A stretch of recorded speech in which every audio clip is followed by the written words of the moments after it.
Unlike what the Fallout show would have you believe, you can nuke a lot of things, but competition isn't one of them. I was preparing a video response to the most pathetic Fallout video I think I've ever seen. Yes, I mean that entirely literally, and while doing that, I was sent this video titled, "Is Chris Avellone okay if Fallout lead just nuked the Fallout TV show?" And because the videos I'm working on are large projects, I thought we would respond to this one in the meantime, because believe me, it's so dim-witted that it wouldn't be worth the time of day otherwise, but it's still important to know about because it touches on an important subject related to Fallout and will certainly be very relevant in the Fallout Season 2 review, which is coming up eventually. In case you aren't aware, Chris Avellone is one of the big G's of Fallout. He worked on Fallout 2, he worked on Van Buren, he worked on New Vegas, and let's just say that some of the best writing aspects of Fallout in general come from him. To a lot of people, true Fallout is still Fallout 1, but Chris Avellone's additions to the Fallout franchise have made it part of why it is so loved to this day. He is a man who loves what he works on, and when I saw this video's title, I got very curious, and you are probably very curious too. So let's see, is Chris Avellone okay?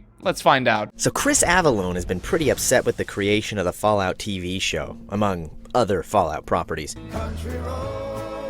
I think that if you spent a good chunk of your life working on a big project, you would be too if you saw it turned into the abomination that it is today, in which all of the in-depth storytelling elements, the role-playing, and the complex writing were all tossed to the side in favor of a cash-grab looter-shooter that tries to call itself an MMORPG, and a show that seems more interested in retconning and erasing everything that was there before and pushing an ideological agenda of how bad capitalism is. Doubly so when people who proclaim themselves to be fans come out of the woodworks to claim that the franchise was always about critiquing capitalism, despite the fact that virtually fucking everybody who worked on the originals and even the more recent ones says it's not about critiquing capitalism. If anything I worked on had that done to it, I would be fucking fuming. And he just keeps getting worse with each passing episode. Are you describing Chris Avellone or the Fallout show?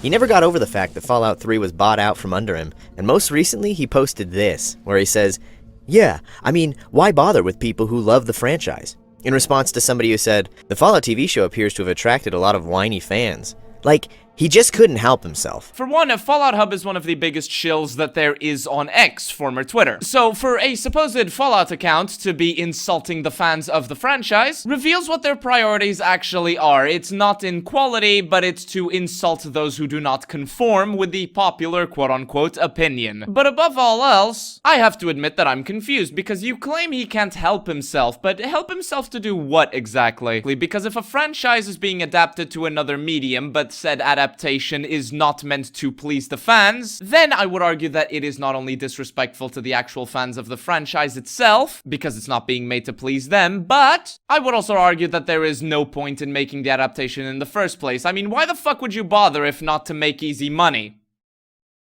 Oh. I don't know if he just didn't notice, but the article that this was posted on was published over a year and a half ago. And the post that he responded to was made 20 hours prior to his response. What's your point? And it was about how the showrunner for the TV show has decided that he's going to write the show as best he can and not worry about pleasing every Fallout fan at once. No, it isn't. I don't know why you're making shit up. The article talks about how the creator of the Fallout show, Jonathan Nolan, said you should only please yourself if you're an artist, and that you outright can't set out to please the fans of anything. Meaning that, according to Jonathan Nolan's logic, if you get, for example, the rights to a Mario movie, you should actually make it a horror thriller, where Mario teams up with Bowser to punch Princess Peach in the face. I know it's an extreme example, but that's his logic right there, not mine. Now, of course, if you're creating your own thing, then of course you should be pleasing yourself. You should, of course, be doing what makes you happy, but when you are adapting the work of someone else, it is your unspoken responsibility to adapt it respectfully, rather than turn it into a fucking lecture on why capitalism is evil, filled with a bunch of millennial writing, cringe-inducing sex jokes, and more retcons than there are red flags in China. Incidentally, that being the country that started the nuclear war in the Fallout franchise. Now, I'm not paying attention to what the Fallout show says, that is bullshit. But I don't know, maybe some keyboard media literacy professors can educate me otherwise. What do I know? I'm just someone who plays the games.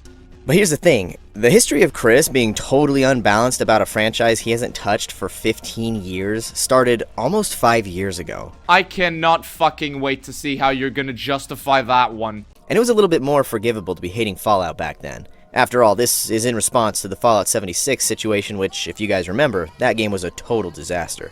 And Avellone said this back in 2021. Since someone suggested it, why the fuck not? Dear Elon Musk, please buy the Fallout franchise and I will work on it for free, even if it means walking on the surface of Mars and taking off my helmet. A sign of love and dedication to his creation and those who appreciate what he worked on. Based.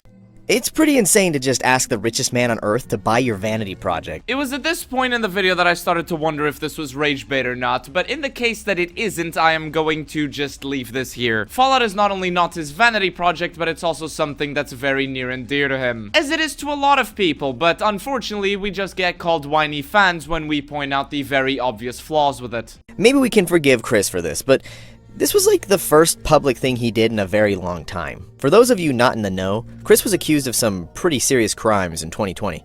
But he was innocent, and he got paid out at least $1 million by the accuser because it totally ruined his career. Here's the thing though, as soon as all the lawsuits were over, Chris reemerges just to ask Elon Musk to buy Fallout so he can work on it again. So, no matter what you think about his work catalog, this is a pretty wild decision, optics-wise. Credit where credit is due, he at least does the due diligence of mentioning that Chris is innocent, because a lot of ass-sniffing tourists will ignore that part in order to defend the Fallout show and trash the previous memories of what Fallout was. But I have to admit that I'm starting to get concerned because Large Tobacco, yes that's his name, I forgot to mention that before, seems to be taking Avallone's tweet at Elon Musk more seriously than Chris Avellone did himself. But honestly, Avellone hasn't been okay for a while. Let me just recap. I know a lot of you already know this, so I'll be quick. Chris was a designer on Fallout 2 back in '98, but apart from designing a few cities in the game, he really didn't do too much. That is one hell of a way to describe the guy who turned outlines of cities such as New Reno into complex locations full of factions that you can interact with and decide the lore outcomes of, effectively creating some of the most memorable locations in that game, such as New Reno and Vault City. But do go on, tell me more. After that, though, he basically wrote a ton on what was going to be Fallout 3. Only, the studio shut down, and all those notes got stored away in a kind of book called Van Buren, and forgotten.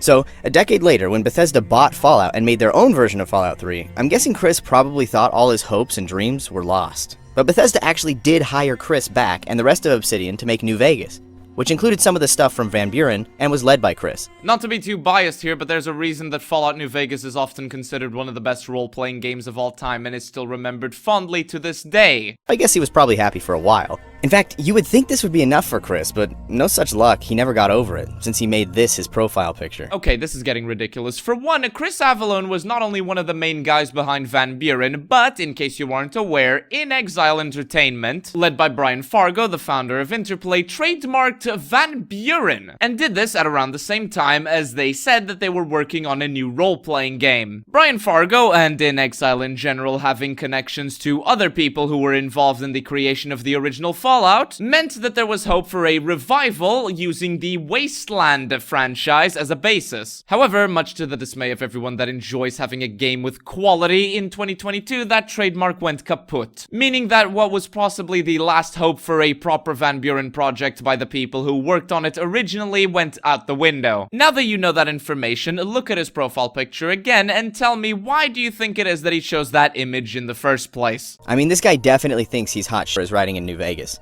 But he just can't let it go. I mean, this guy wrote most of Lonesome Road, Old World Blues, and Dead Money, only to not get the point of what he was writing.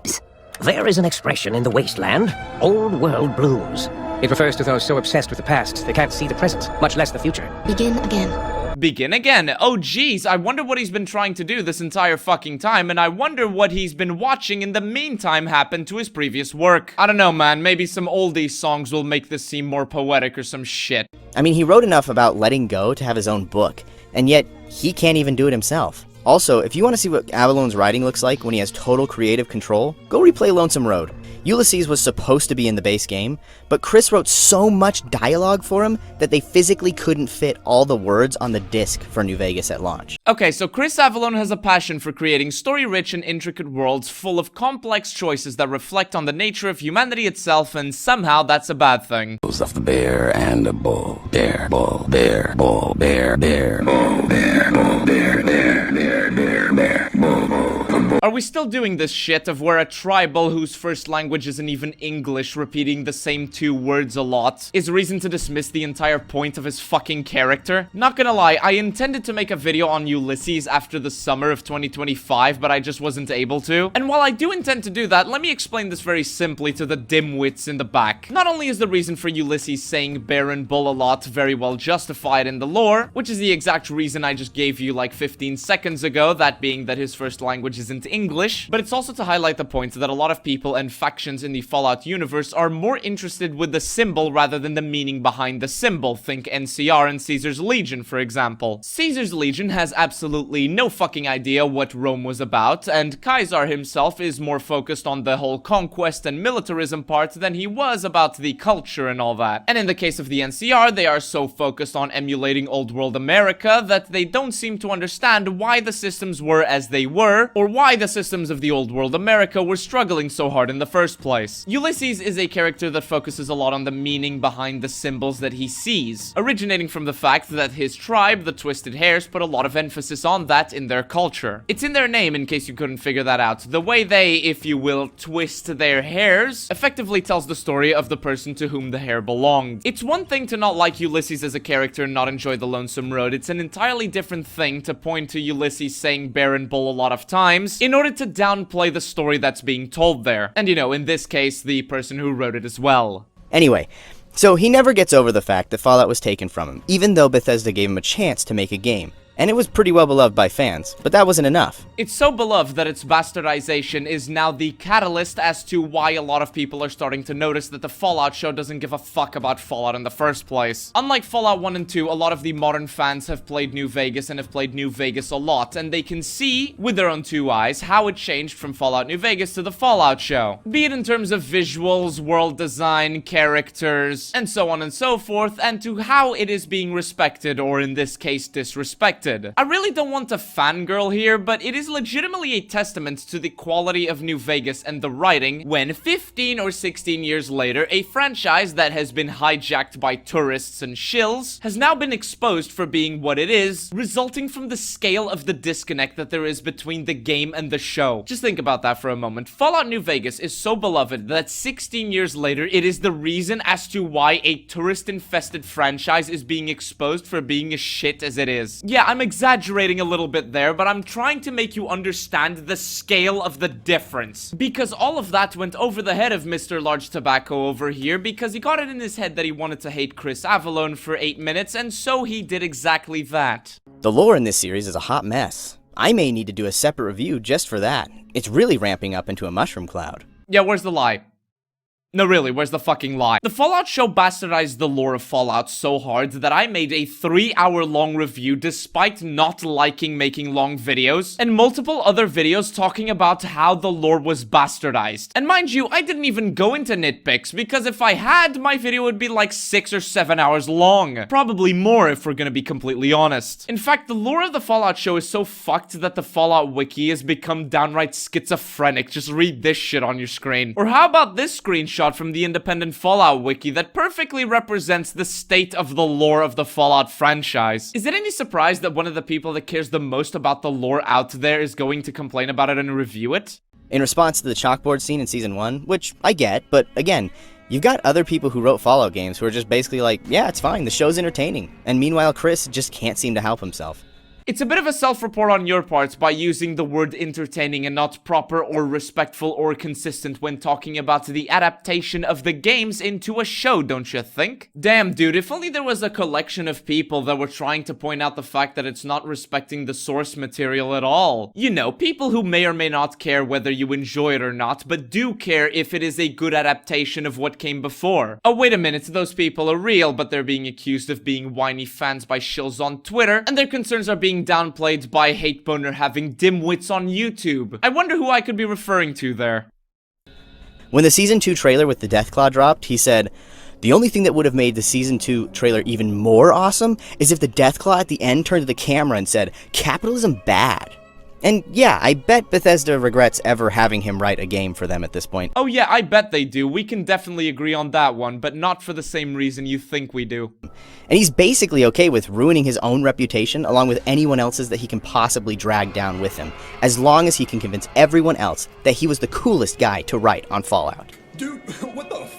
Not only is he not ruining his reputation, he is standing up for the fans who are having their favorite hobby and one of their passions destroyed by tourists, shills, and Big MT-sponsored lobotomites who just want the concerns to be ignored in favor of whatever they're feeling that day, which they never truly cared about. There is a reason as to why there is usually a consensus as to what Fallout is, and then that consensus vanishes the second it's convenient. There is a reason as to why everyone was saying that 2277, the chalkboard scene that you showed earlier in this video, was initially just a sign that everything was declining and that the NCR wasn't gone, and now it's just accepted that indeed Shady Sands got nuked in 2277, effectively retconning all of Fallout New Vegas, and nobody ever brings it up. It's because it's not convenient and the fans, if you will, aren't being pleased. There is a reason as to why nobody thought that Fallout was a critique of capitalism before Bethesda got their greedy fucking paws on it, especially before Fallout 4, and now it's just widely parroted garbage that it was always about capitalism, it was always critiquing capitalism, even though the creators themselves have said that that is not the case. In fact, if you play any of the games, you would know that it's more of a reflection on human nature than anything. But that's just ignored nowadays. Chris Avellone is shining a light on this problem, and you are just ignoring it because reasons, I guess. I still don't know why you dislike Chris Avellone so much. It's either jealousy or you're legitimately upset at the fact that Chris Avellone didn't validate how you felt while watching the Fallout show and playing the recent games. I'm sorry to be like this, but I literally cannot come up with any other justifications as to why he might hate Chris Avellone so much.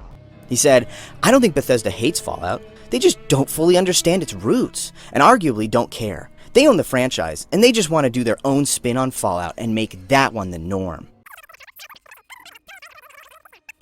For all the times he makes sure to say that he doesn't hate Bethesda, he just can't seem to keep their names out of his mouth. Two things here. Not only is Chris Avellone not lying, but the reason as to why he, quote, can't keep their names out of his mouth might be because they are the ones who own the franchise he is discussing. I don't know, man. Just some food for thought. He has such a low opinion of Bethesda that he commented on someone saying, "Can't wait for Elon Musk to use Grok to AI generate the real Fallout TV show," by saying, "They'll be picking up pieces of Reddit outrage off the landscape for weeks." This being in relation to the fact that Reddit gets angry anytime anyone criticizes Bethesda's modern iterations of Fallout. I don't know if you know this, but Reddit used to cite Tim Kaine to justify liking the Fallout show, because Tim Kaine, who had to be told what happened in the Fallout show after he watched the Fallout show, said he enjoyed the Fallout show, that he enjoyed watching it. Everyone used this to justify why the Fallout show is actually respectful of Fallout and a good addition to the lore. They used this to justify why it's a good adaptation of the source material, and then when Tim Kaine came out and said that Fallout isn't about a critique of capitalism, Fallout was never about critiquing capitalism, Tim Kaine was declared persona non grata, and we saw weeks of coping sessions on Reddit threads using, among others, death of the author excuses. In other words, the people who appealed to the authority of Tim Kaine rejected the authority of Tim Kaine after Tim Kaine rejected their appeal to his authority. Reddit is not only a hellscape, but this stuff is really a sight to behold, I'll tell you that much. So he literally thinks an AI could write a better show than Bethesda. First of all, it's not a case of thinking, it's a case of knowing. Second of all, that's not what he's saying here, and I'm a little bit confused as to why you would think that. I mean, it says so on screen. There's Reddit right there. It's obviously in reference to the fact that Reddit gets outraged the second they get contradicted. I mean, this is pretty straightforward. I'm really confused as to what kind of person would think something like this when the answer is right there. The guy couldn't be content that his game is the favorite among fans, or that his games mean a lot to people who play them. He has to keep talking about people who have made Fallout one of the most popular brands on Earth. I am so fucking sick of the appeal to popularity fallacy. Let me explain something real quick. Popularity does not mean quality, it just means that a lot of people know about it. Sure, in the short term, popularity means that a lot of people will be interacting with it, but if the quality is not there, then in the medium to long term, that goes out the fucking window. Doubly so when your adaptations are not respectful of the source material and are changing it into something that the audience, the fan base, does not recognize. What does does it matter if Fallout is popular if the current iteration of Fallout is not what Fallout is? Think about Resident Evil. What is Resident Evil? It's a survival horror franchise. How do you think the fans of that franchise felt when they saw Resident Evil 6 that turned it from a survival horror franchise into a fucking action shooter? How do you think that fans reacted when seeing the Resident Evil movies? Or how about the Halo show? If the Halo show had been profitable and more popular, do you think that you would have accepted it as a fundamental part of the Halo franchise, especially if it had been declared canon? Of fucking course not. Yet, this argument is just parroted when it comes to the Fallout franchise, and I don't fucking get it. Even now, as Fallout Season 2 is airing and more people are turning against the show, people are still parroting this dumb fuck argument as if it's a sort of gotcha for people who complain about the objective quality of modern Fallout. This guy really does tick all the checkboxes of retards who just want to downplay the concerns of actual fans in order to mask their insecurity and having their enjoyment curtailed by the fact that someone else didn't validate their opinions. Really, that's all that this video boils down to. There's still a little bit more to go, but I'm just gonna skip it. Because to be honest, you've seen enough, and this is just another example of the state of not just Fallout, but its fan base. Where people who fell in love with Fallout for what it was are now having their voices silenced by people who get insecure and angry when their feelings aren't validated, and then passing off that anger and putting it all on one person or on one vague collection of people, such as was done here to Chris Avellone, and all of this to the detriment of normal fucking conversations, discourse, and to the franchise that these fucking people claim to love and claim to actually care about. Leave a crown emoji if you agree with this frustration of mine and made it this far into the video. Thanks for watching, and with a very special thanks to Kherty, Darkest IQ, Lousy Cherry, FML, Cameron Mitchell, and Ori Moriao for being the highest tier channel members. Critique capitalism yourself by joining as a channel member and getting access to all videos early. Thanks once again, and I'll see you all in the next one. Bye-bye.